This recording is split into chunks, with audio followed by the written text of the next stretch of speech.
इंदौर शहर को 8वीं बार भी नंबर 1 बनाने के उद्देश्य से इंदौर नगर निगम लगातार नए नवाचार कर रहा है। इसी कड़ी में नगर निगम ने डोर टू डोर कचरा संग्रहण के लिए 100 नई गाड़ियां खरीदी है। इसके साथ ही 1000 कर्मचारियों की नई भर्तियां की गई है। इंदौर महापौर पुष्यमित्र भार्गव के नेतृत्व में इंदौर शहर तेजी से एक बार फिर स्वच्छता में नंबर 1 की तरफ बढ़ रहा है। स्वच्छता सर्वेक्षण को देखते हुए इंदौर नगर निगम बड़े स्तर पर तैयारी कर रहा है और शहर की स्वच्छता बरकरार रहे, इसके लिए कर्मचारियों की भी नियुक्ति कर रहा है। इंदौर को नंबर 1 पर बनाए रखने के लिए नगर निगम और महापौर किसी प्रकार का कोई जोखिम नहीं उठा रहे हैं। ऐसी तमाम योजनाओं को लेकर और इंदौर की स्वच्छता को बरकरार रखने के लिए इंदौर नगर निगम ने 100 नई गाड़ियां खरीदी है। यह गाड़ियां घर घर जाकर कचरा संग्रहित करेगी। इतना ही नहीं, नगर निगम ने शहर की स्वच्छता को बरकरार रखने के लिए 1000 कर्मचारियों की निगम में भर्तियां की है, जो शहर की स्वच्छता को बरकरार रखने में अपना महत्वपूर्ण योगदान देंगे। भाई, स्वच्छता में इंदौर काफ़ी पिछड़ रहा है, इसके लिए आपने क्या क्या तैयारियां करी है? क्योंकि नहीं, ही वाली है।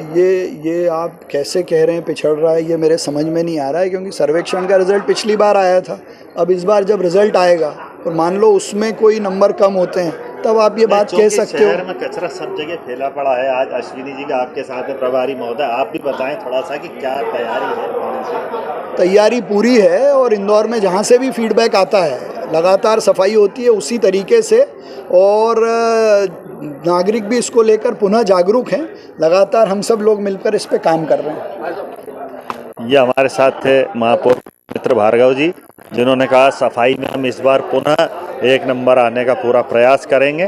टीम आने ही वाली है, स्वच्छता की टीम। हम शीघ्र ही इस पर और जो भी कमी होगी उसे ज़रूर पूरी करेंगे। मैं कमल कस्तूरी, अजय सालवी के साथ द नेशन टाइम के लिए। इंदौर महापौर पुष्यमित्र भार्गव ने नेशन टाइम से शहर हित को लेकर तमाम मुद्दों को लेकर चर्चा की। इसमें करबला की जमीन के आधिपत्य को लेकर भी चर्चा की। इंदौर नगर पालिक निगम ने एक और महत्वपूर्ण कानूनी जीत हासिल की है। शहर के मध्य क्षेत्र में स्थित बेशकीमती जमीन, जिसे करबला मैदान के नाम से जाना जाता है, पर मालिकाना अधिकार को लेकर चल रहे विवाद में न्यायालय ने निगम के पक्ष में फैसला सुनाया है। महापौर पुष्यमित्र भार्गव ने इस ऐतिहासिक निर्णय पर खुशी जताते हुए कहा कि यह जमीन इंदौर नगर पालिक निगम के स्वामित्व की थी और न्यायालय के फैसले ने इस तथ्य पर मुहर लगा दी है। जिला न्यायालय के इस निर्णय से निगम की स्थिति और भी मजबूत हुई है और हम जल्द ही उच्च न्यायालय में भी इस मामले पर केवियट दायर करेंगे, ताकि भविष्य में कोई चुनौती पेश न हो सके। महापौर पुष्यमित्र भार्गव ने कहा कि नगर पालिक निगम इंदौर की यह जीत शहर के विकास और प्रगति की दिशा में एक महत्वपूर्ण कदम है। महापौर ने आगे कहा कि निगम पिछले कुछ समय से अपने स्वामित्व की बेशकीमती जमीनों को पुनः अपने अधिकार में लेने की दिशा में सक्रियता से कार्य कर रहा है और इस मामले में मिली जीत उसी प्रयास का हिस्सा है। इंदौर नगर निगम के लिए बहुत खुशी और हर्ष की बात है कि एक ऐतिहासिक फैसला, जिस केस को हम 2019 में हार गए थे, करबला मैदान या जिसको हम धोबी घाट मैदान भी कहते हैं, उस पर अवैध रूप से अतिक्रमण करने की जो कोशिश हुई थी, उस पर हमने अपना मालिकाना हक जताते हुए अवैध अतिक्रमण को रोकने और मालिकी घोषित करने का दावा लगाया था। वो कोर्ट ने निरस्त किया था और उसके खिलाफ जो अपील हमने लगाई, मतलब ये लड़ाई आप मान के चलिए सन 1979 से चल रही थी और 1979 की लड़ाई में पहला फैसला 2019 में हमारे खिलाफ आया था। उस फैसले को हमने अपील में चुनौती दी और 2-3 साल तो कोविड में चले गए। पिछले 2 सालों 2.5 सालों में हमारी लीगल टीम ने उसमें काफ़ी मेहनत की और उस मेहनत के आधार पर अपील ने, मतलब डिस्ट्रिक्ट जज ने, बहुत ऐतिहासिक फैसला नगर निगम के हित में दिया है और स्पष्ट तौर पर नगर निगम को उस जमीन का स्वामी और मालिक घोषित किया है।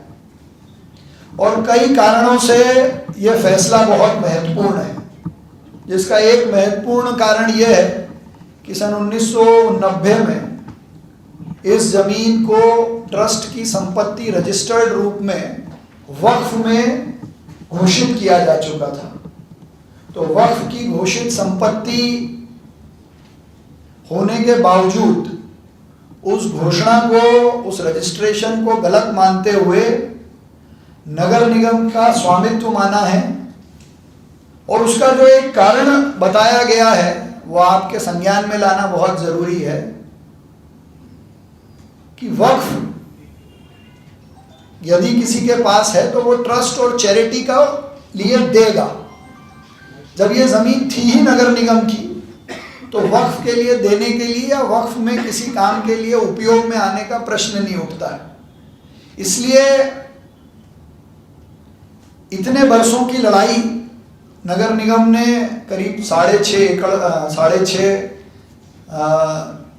एकड़ से ज़्यादा की ये ज़मीन की मालिकी नगर निगम को मिली है, तो ये नगर निगम के हितों की दृष्टि से, जैसे हुकुमचंद मील की ज़मीन नगर निगम को मिली तो एक बड़ा फैसला मजदूरों की दृष्टि से भी और नगर निगम के हितों की दृष्टि से भी हुआ, वैसे ही इंदौर के नगर निगम को प्रगति के लिए, ये प्रगति जो है इंदौर को आगे ले जाएगी, ये इंदौर की प्रगति का मैदान साबित होगा। तो एक ये बड़ी जीत इंदौर नगर निगम को मिली है, लेकिन कुछ लोगों ने इसको साजिश के रूप में दिखाने का प्रयास किया था। मैं उन लोगों को भी आपके माध्यम से कहना चाहता हूं कि ये माननीय न्यायालय का फैसला है और न्यायालय के फैसले पर इस प्रकार से प्रश्न चिन्ह लगाना अवमानना तो है ही, लोगों की भावनाओं को आहत करना भी है। तो इसका लोग विशेष रूप से ध्यान रखें कि ईमानदारी से कोर्ट में लड़के लड़ाई जीती है, तथ्यों के आधार पर फैसला हुआ है, तो इसको साजिश बताने वाले लोग गैर जिम्मेदाराना बयान ना दें, लोगों की भावनाओं को भड़काने का प्रयास ना करें और सबके लिए इसके आगे की लड़ाई खुली है। हमने भी अपनी तैयारी की है, हम भी हाईकोर्ट में कैविएट लगाने की तैयारी कर चुके हैं। तो कोर्ट का फैसला है, कोर्ट माननीय न्यायालय जो तय करेगी उस आधार पे आगे बढ़ेंगे। पर वक्फ की ज़मीन अगर रजिस्टर्ड भी हो गई है और वो किसी के मालिकाना हक की है तो ये ऐतिहासिक फैसला इंदौर नगर निगम के हित में आया है। 2, तीसरा, आप सबको वो पॉलिसी की कॉपी ड्राफ्ट शायद मिला होगा। 12 सितंबर 2024 को मध्य प्रदेश सरकार ने नगर निगम की बनाई हुई नीति, जिसको हमने परिषद में पास करके मध्य प्रदेश सरकार को अनुमति के लिए भेजा था, वो देश की पहली ऐसी नीति है जो जन भागीदारी से सीसीटीवी कैमरे लगाना, उनकी मॉनिटरिंग करना और उस आधार पर किसी नगरीय क्षेत्र की स्वच्छता, सुरक्षा, स्वास्थ्य और जन भागीदारी का मॉनिटरिंग का मॉडल है। इसलिए हम बहुत सामान्य शब्दों में इसको कह सकते हैं कि ये देश की पहली ऐसी सीसीटीवी सर्वेलेंस पॉलिसी है जो जन भागीदारी के मॉडल पर चलेगी। हैदराबाद ने ज़रूर इस तरह की एक पॉलिसी एक बार पहले बनाई थी, लेकिन वो पूरी प्राइवेट आधार पर थी। इसमें, इस पॉलिसी में जन भागीदारी के आधार पर, जहां 100 लोगों से ज़्यादा का फुटफॉल हो, 1500 स्क्वायर फीट से ज़्यादा का कमर्शियल स्टैब्लिशमेंट हो, वहां लोग अपनी स्वेच्छा से, सहयोग की दृष्टि से कैमरे लगाएंगे। और आप लोग भी जानते हैं कि शहर में ज़्यादातर कॉलोनियों ने अपनी स्वेच्छा से एंट्री एग्जिट पे कैमरे लगाए हैं। बाज़ारों में लोगों ने अपने कैमरे पहले से ही लगा रखे हैं, लेकिन एक स्टैंडर्ड मेंटेन हो, उसकी फीड नगर निगम को और पुलिस प्रशासन को उपयोग के लिए मिले। जो लोग कैमरे नहीं लगाए उन पर कार्रवाई करने का पावर मिले, कैमरे लगाने के बाद उनको चालू नहीं रखें उस पर कार्रवाई करने का पावर मिले। इस दृष्टि से ये पॉलिसी बनी और अप्रूव हुई है। तो किसी नगरीय क्षेत्र के लिए भविष्य के इंदौर की दृष्टि से, जिसकी डिजिटलाइजेशन की मैं हमेशा बात करता हूँ, तो ये शहर के डिजिटलाइजेशन में एक बड़ा कदम है। तो इसके लिए भी मैं मध्य प्रदेश के हमारे यशस्वी मुख्यमंत्री डॉक्टर मोहन यादव जी का बहुत धन्यवाद करना चाहता हूँ कि एक प्रोग्रेसिव स्टेप को, एक भविष्य के काम को जिससे शहरों को अलग दृष्टि से देखा जाएगा और नागरिकों के लिए भी सुरक्षा की दृष्टि से, ट्रांसपेरेंसी की दृष्टि से एक बड़ा कदम होगा, उसको अनुमति देने का काम उन्होंने किया है। मैं उनको इंदौर नगर निगम की तरफ से, इंदौर के सभी नागरिकों की तरफ से धन्यवाद करता हूँ। और ये स्वच्छता के साथ साथ ये दो ऐसे विषय थे जो इंदौर के इतिहास में स्वर्णिम अक्षरों से नीति निर्णायक तत्वों के रूप में दर्ज होंगे। और ये दो विषय आपके संज्ञान में स्वच्छता के साथ साथ मुझे लाने थे। एक चौथा विषय और है, हमने एक विजन के साथ बढ़ते हुए शहर के साथ पिछले 22 सितंबर 2023 को एयर क्वालिटी की दृष्टि से, ट्रैफिक के दबाव कम करने की दृष्टि से अंतर्राष्ट्रीय नो कार डे होता है, इंटरनेशनल कार फ्री डे, या उसको इंटरनेशनल नो कार डे भी कहते हैं। ये यूएन से रिकॉग्नाइज्ड है 22 सितंबर। तो पिछले वर्ष भी इंदौर में प्रयास किया था नो कार डे मनाने का। जनता ने, अधिकारियों ने, सब संस्थाओं ने प्रयास किया। तो करीब मतलब ये जो पिछले साल की आपकी रिपोर्ट्स हैं और हमारे पास जो डाटा है उस आधार पर करीब 80,000